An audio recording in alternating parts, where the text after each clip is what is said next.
Contributing editor Dr. Bill Rice of the Wood Technology section at the University of Massachusetts provided us with our next presentation. It's a film on the shrinkage of pine, which was developed in Germany. Personnel at the U.S. Forest Products Laboratory developed an English version of the script for the film. The film was made by Herbert Bustrin. Narration was translated by Charlotte Hiller. This section refers to the shrinkage of sapwood in pine.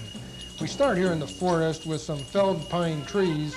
As we move closer, the cross sections clearly show the areas of heartwood and sapwood, as well as springwood and summerwood. If a portion of the sapwood is enlarged, here's the way the cellular tissue looks.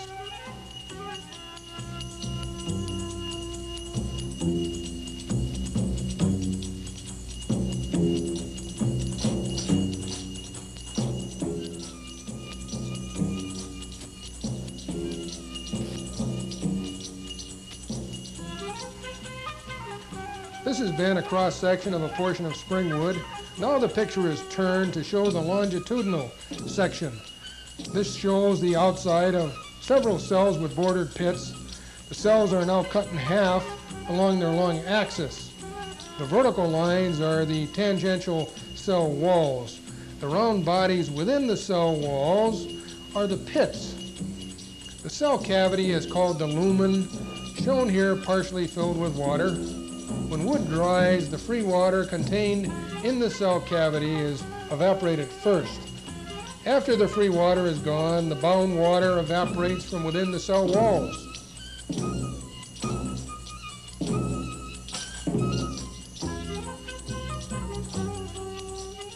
But perhaps the detailed structure of the cell wall can better be shown in a schematic drawing.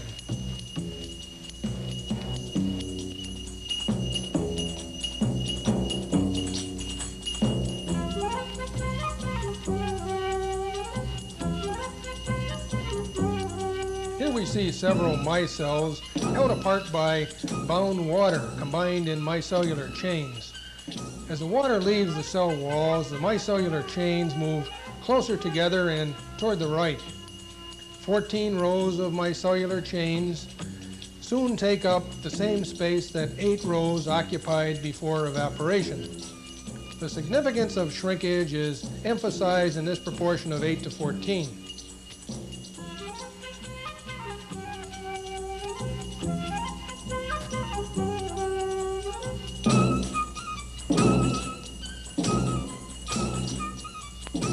Now here's the longitudinal section, rows of cells with bordered pits. Remember this important point. The micellular chains affect the shrinking of the cell wall by moving together. However, the size of the lumen, as shown here, changes very little. Incidentally, this is valid only if the piece of wood is small enough to be dried uniformly without developing drying stresses and the accompanying deformations. Note that the micellular chains do not shrink along their length. Therefore, wood shrinks only across the fibers and not parallel to their long axis. You can see the extent of shrinkage from the arrows. That logically brings us to this next section, which deals with the shrinkage of sapwood and heartwood. The upper half of the picture is sapwood with heartwood on the lower half. Note the black lines in the heartwood part of the picture. These black lines represent substances that were deposited in the intermicellular spaces when the sapwood changed to heartwood. They are substances like tannins, related pigments, minerals, and other water-soluble materials that have replaced part of the bound water in the spaces. Because of them, the micellular chains cannot store as much water as can the micellular chains in the sapwood.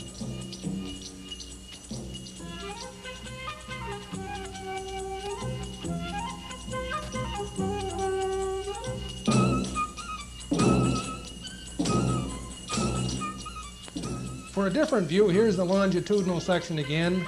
Compare the shrinkage between the sapwood cells in the upper part and the heartwood cells in the lower part. See how much more the sapwood cells shrink than do the heartwood cells. It is assumed that the extracted materials in the heartwood are between the micelles and that they keep them apart when the water is removed. The arrows show here that the shrinkage in the sapwood is almost 100% more than the shrinkage in the heartwood. Such differences between sapwood and heartwood exist only in woods such as redwood that contain large amounts of water-soluble extractives. Differences between the shrinkage of sapwood and heartwood in woods such as spruces, pines, and Douglas fir are small, as their resinous extractives are deposited largely in the coarse capillary structure.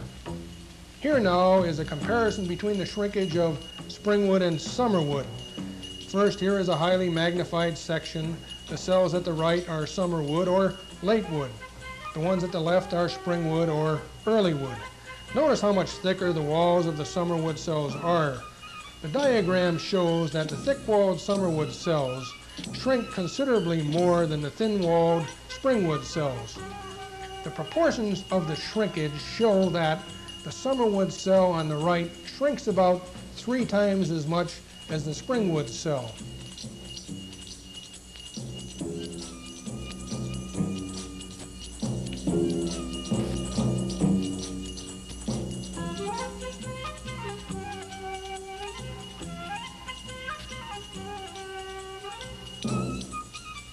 Here now are 3 growth rings in cross-section.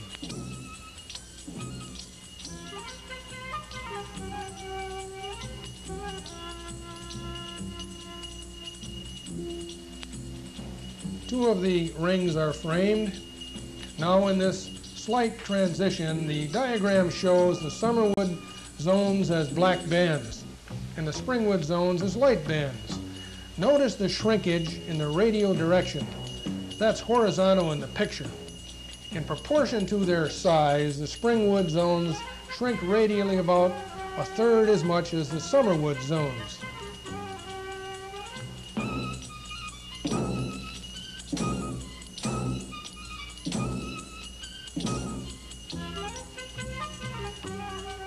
Now we turn the shrinkage in the tangential direction or vertically in the picture. In this tangential direction, both summerwood and springwood zones attempt some shrinkage. Because the springwood normally shrinks less than the summerwood, it restrains the shrinkage of the summerwood to some extent. This results in less than normal shrinkage in the summerwood. Conversely, the greater shrinkage in the summerwood causes a greater than normal shrinkage of the springwood. Pinewood shrinks tangentially or in the direction of the growth rings about twice as much as it shrinks radially or in the direction of the wood rays. As the picture indicates, the shrinkage tangentially is about 10% and radially about 5%. Incidentally, there are other factors which also affect the ratio of tangential to radial shrinkage. Now we'll see how this shrinkage takes place in pine boards. First, here in cross-section of a boxed heart board, the pith is exactly located in the center of the board. The heavy black lines in the diagram represent the summerwood zones that may be considered responsible for the deforming of the board. The white lines indicate the overall dimension later in the drying process. Let us consider that there are 3 phases in the drying and deformation of a boxed heart board. All 3 actually may be taking place in almost the same time during the drying process. They are shown here in separate steps for easier understanding.